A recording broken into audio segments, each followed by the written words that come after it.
Hey there, friends!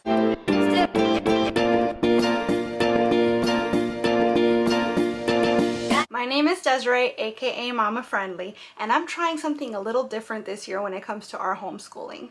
All of the main information is going to be found in the very first video of this series, which I'll link up here in case you've missed it. But the Cliff's Notes version is that I've been homeschooling my son his entire life. He's 9 years old and on the autism spectrum. He has nonverbal autism along with a few other medical diagnoses. My son also has a complete and absolute undying love for all things Disney, much like his mama. So this year I thought it would be fun to give our unit studies a little bit of a Disney twist. So every 2 weeks this year we're going to start a new unit study based on a Disney ride, movie, character, etc. We're going to be doing our academic work around that theme, but also at least one cooking activity and at least one art activity. So in these videos, I want to show you guys some of the things that we do to fit the theme, and I have a Pinterest board pertaining to each of the themes. And so along with every single one of these videos, there's going to be a link in the description box to that particular theme's Pinterest board. So make sure that you check those out because I am only showing you some of the things that we're getting into every week, but the board is going to have more activities and also activities for kids of different ages and different abilities. So with all that being said, let's get into our theme.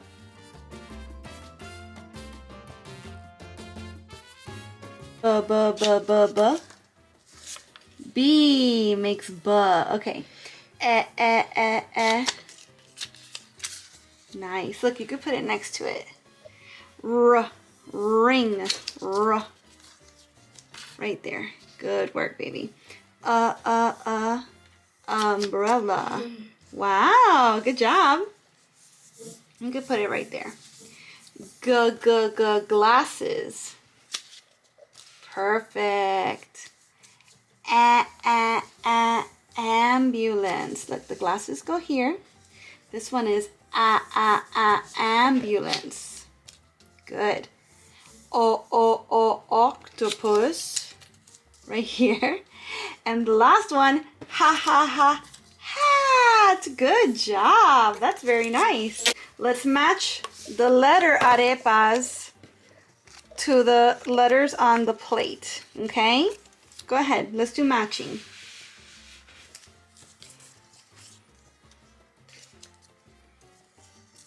Nice.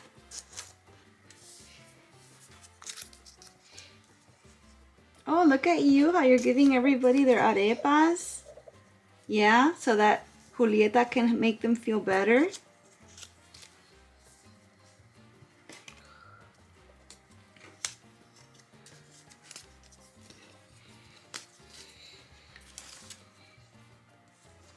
Good work, buddy. Very nice. Can you find all of the letter B for Bruno? B. Oh, that's a C. We're looking for B's. B. Where's more B's? There we go. B. Let's fill in the alphabet.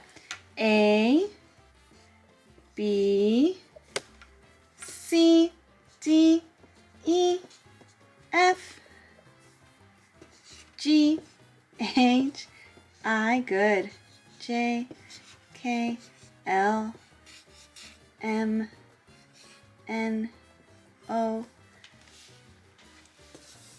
P, Q, R, S, T, U, V, W, X, good job, Y, and Z. Beautiful! Thanks, buddy. That's amazing work. It's time for our art project this week, and we're actually going to make 2 different art projects. So this is the first. I've been saving toilet paper rolls, as you can see here, and we're going to use these materials to try to make our own enchanted candles. So I'm going to take some glue and we're going to put it all around the outside of our toilet paper rolls. I might have a paintbrush handy in case the kiddo decides he'd rather spread it that way. He really loves using paintbrushes. So I've also got this really pretty multicolored yarn, and I thought that after we put the glue on the toilet paper roll, we could wrap it around and that would make our candle. And that's really good for fine motor practice because we have to be able to wrap it all the way around and coordinate that motion. But also it's going to be a nice sensory activity because we're going to be feeling the yarn, we're going to be feeling it as it touches the glue, and so I think that's going to be really fun. I have construction paper here. I might not use it at all. I have it as a backup for two reasons. One, if the yarn doesn't result the way that I want it to, then we can just wrap the toilet paper rolls with a sheet of construction paper. And also the other backup is I have these little pom-poms and I'm hoping that we can glue them to the inside of the toilet paper roll like this to make it our little flame. But if that does not work out, then we can cut flames out of the yellow or orange construction paper and glue that to the inside of the roll as well. So we have a plan, we have some contingencies. Let's see how it works out and how my son likes it.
Alright friendies, it's time to check out all of the themed attractions all over the world for Encanto. And as always, I have a playlist in the description box of this video where I've collected all the videos that I'm showing you now, and that way if you'd like to see them in full, you absolutely can. This is also my way of crediting the people whose original videos they are. And so right now for Encanto, there's not a whole lot in the parks, but there is some stuff, so I wanted to share it with you. And based on the popularity of the movie, who knows if this is just the beginning and we might even have a ride one day. So this first snip that I'm showing you is from Disney's California Adventure, where at least as far as November of 2021, they've been doing a Mirabel meet and greet. So that's super, super exciting that you can actually meet Mirabel in one of the parks right now. This video from Get Behind the Castle I'm including because they're kind of compiling all of the evidence that they've found for a potential Encanto attraction at Disneyland in particular. And so if that's something that's exciting to you, then this video might be worth a watch. And speaking of Disneyland, it feels like they're getting all the cool Encanto stuff right now. There is a projection show that happens on the It's a Small World ride, and it's all We Don't Talk About Bruno themed. So this is super cool. I'm not sure if they're still doing this or if it was like a limited edition type thing when the movie was first out. But I wouldn't be surprised if this is still going on because the movie's only gotten more and more popular as time has gone on. And this is just so fun. What a cool way to highlight the movie without having to do any sort of permanent changes to the ride structure or, you know, even having to wait for a brand new ride. So here's another Mirabel meet and greet. This is actually in Frontierland at Disneyland. So the first meet and greet I showed you was at Disney's California Adventure, and that's like the sister park, I suppose, to Disneyland. So they're both in California. They're literally one right next to the other, but you can actually meet Mirabel at either park right now. So this is super fun. I wanted to make sure to include this one because this is the only Encanto themed attraction that I found outside of Disneyland. This is actually at Disneyland Paris, and for New Year's Eve they had an entire Encanto themed projection show on their castle. So the show is available in full in this video that again is linked in the description box below in the playlist. This last video details that at Animal Kingdom, there's actually a giant mural that's been put up that's Encanto themed, but there is not actually yet any sort of Encanto attraction. There's not an official meet and greet yet. So this video is kind of speculating that that might be in the works, because otherwise why would they put together such an elaborate mural? So, you know, do with that information what you will. As a matter of fact, I'm gonna link this article as well in the description box of my video. This is from Kenny the Pirate, and he has a lot of great Disney themed news all over. He's got stuff from Milani, he's got Disneyland, Disney World, the different festivals that go on. And he was actually talking about how there's an Encanto themed, it's not really an attraction, but they have all sorts of Colombian art, and they're featuring Colombian animals in the Discovery Island portion of Animal Kingdom. So I couldn't find a video on it, but like I said, I'm gonna go ahead and link the article, so if you wanna know more about this, you can check it out on your own. So I talk about Reading IQ a lot. It's an app that we use on the iPad, and you can access so many books from it. And one of the things I love about it is that some of the books have a read to me feature. So the words highlight, and the book actually is read to you audiobook style, but while the words written are flashing, so that the kiddo, it's basically like you're reading them a book, except maybe they don't want to sit still for a book, but they feel like yay screen time, and they feel like they're getting one over on you.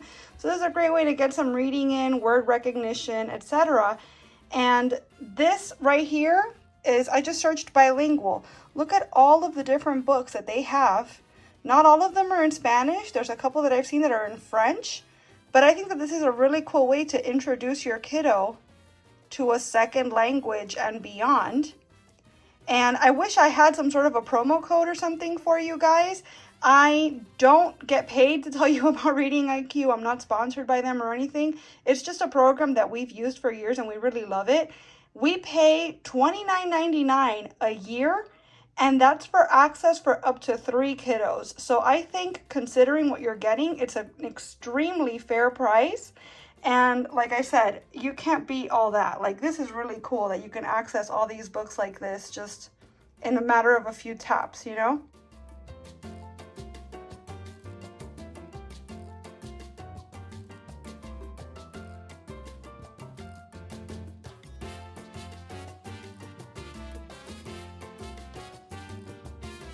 So since we've already done an art project for this week, I just thought this was like a fun little extra. We're going to see how we manage it. I might need more orange ones actually. We're going to use these pipe cleaners to attempt to make our own version of Mirabel's glasses.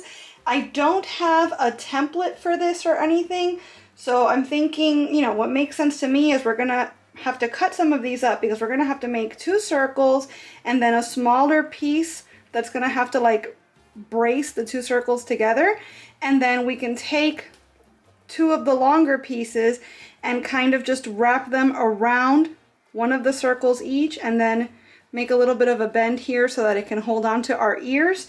So that should be the easy part. Overall, this should be quite easy. It's just a matter of engineering to get it done.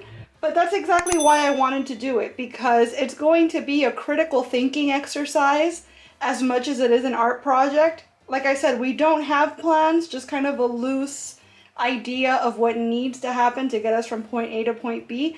So I think that this will be fun. I'm going to use the black, and Kiddo wanted to use orange. So let's try our best and see if we can't make some glasses. I'm going to try to cut our pipe cleaners before I even call Kiddo over, because I'm using kitchen shears to cut through like the wire, and these are extremely sharp, so I don't want him to get any ideas. If you have older kiddos, then they can do this themselves potentially, but I'd rather not take the chance. Actually, this worked out perfectly, because we're gonna make our little circles like this, and I can use this piece in the middle. This is his though. I feel like for mine, I might need to make my circle pieces a little bigger, and I can afford to make this bit a little smaller. So I'm gonna use these as kind of like a guide-ish. And go just slightly. You're singing, buddy? Go slightly longer. Use this one as a guide here. And actually, that looks just about perfect. So these are my frames, these are his frames, and then we'll need a couple. He probably won't need such long legs, but we can cut that after we make the bend and whatnot. I'll just cut off the excess. So we need that, we need that. Looks like 3 pipe cleaners is enough for each pair of glasses. So let's see how this works out. Yeah, let's grab, look at this piece. You see this piece here? Look, let's put this down. Take this piece and we're gonna do a circle like this. And do a little twist. Can you do a circle? This is gonna be really small. Oh, I like how you made that circle. That's beautiful. Here, let me help you do a little twist to it so that it'll stay in place. Yeah, those are tiny. I think he could have used ones like this, or maybe even bigger. Okay, so now we'll take this piece, do the same, yes, and we'll do the same thing. We're gonna do a circle, and Mommy will help you do a little twisty so we can make it work. Yeah, this one's gonna come later. This one, you need a circle, please. Let's do a circle. Nice job. Here, so we'll do a little circle. We'll untwist this a little bit and do a little boop right there. And now look, these two, we're going to, yeah, this is huge, but I put the scissors away already, so like that. And like this. That's so funny. We're gonna twist these. Actually, we could use this to our advantage because we can make them spaced out more now. Yeah, Mommy's gonna use the black ones. And now look, these are so silly. They're super silly because they look like they're gonna be so tiny on you. Okay, so look, this is gonna go like this on your face. Oh my gosh. These are so funny. Okay, so I was able to get the shape. So basically right there is where his ear is. So I'm gonna cut this much off. Oh, actually, those snipped pretty easy. I thought these like safety scissors would have a hard time with the pipe cleaners. Look. Wow, nice glasses. Those are nice. He's very curious about wearing them, but I don't think they're gonna last very long. That's super cool, pal. Look, Mommy's gonna put hers together now. Mommy is thinking she should have left a longer piece for the middle of her glasses because these are not going to fit very well, but that's fine. Yeah, thank you. Okay. Wow. Here. Wow. Wow. Look how funny. Alright, so not the most stylish thing I've ever worn, but I mean, they're definitely glasses, right? Alright, my friends, it is time to make our recipe for our Encanto theme. And you might have guessed, we're going to be making Julieta's arepas. She can cure you with just one meal, and I can't make the same promise for these, but I can tell you these are super easy and extremely delicious.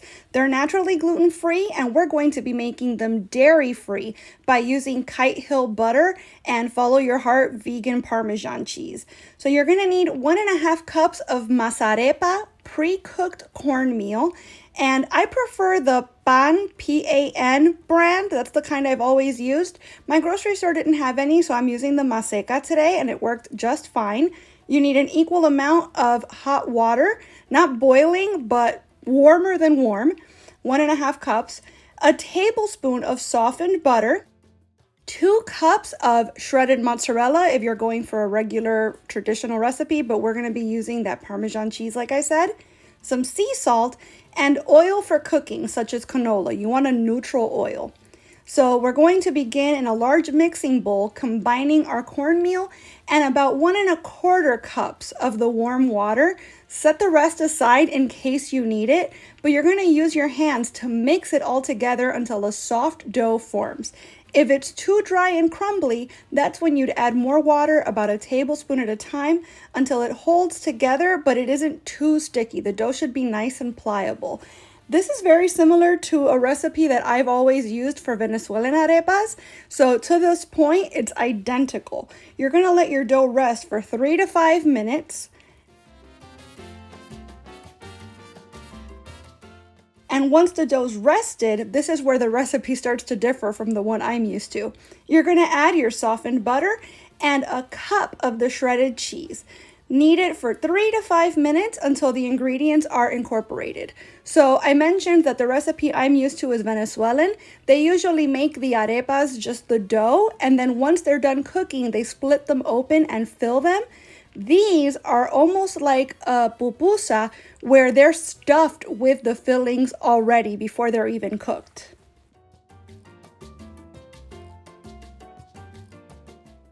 So we've been kneading for about 3-4 minutes. Everything is nicely incorporated.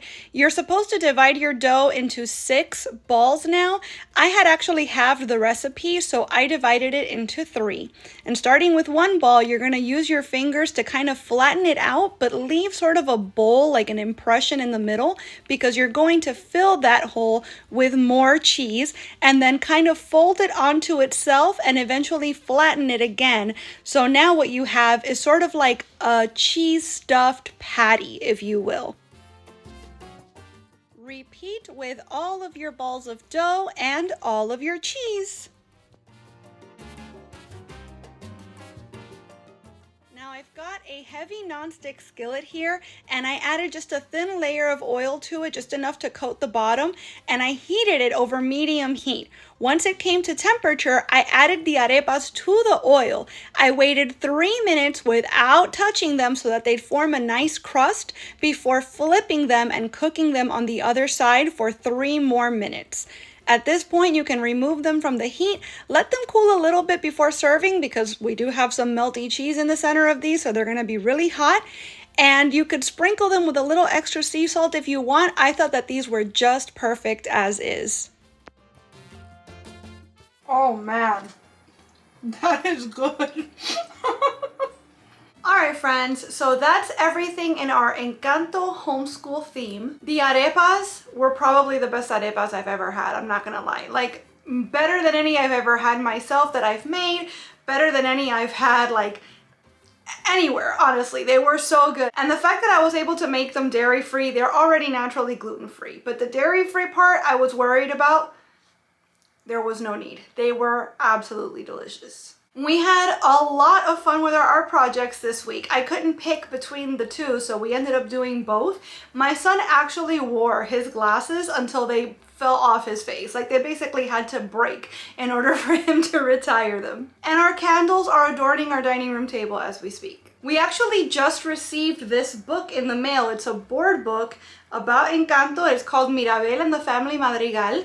And as you can see, it's for younger kiddos or emerging readers. Each family member has their own page and a little verse that accompanies it. So I'm going to link this down below along with all the other products that I might have specified throughout the video. And I was just thinking, something else that you could do with your kiddos that might be fun and still on theme is you could maybe find on YouTube or something some animal sounds and listen up for them. And you could be just like Antonio, talking to the animals and trying to label which animals make which sounds. That could be a really fun way to bring the theming into like a speech related activity, for example. Can you think of any other Encanto themed activities that you could do with your kiddos? Let me know all about them in the comments.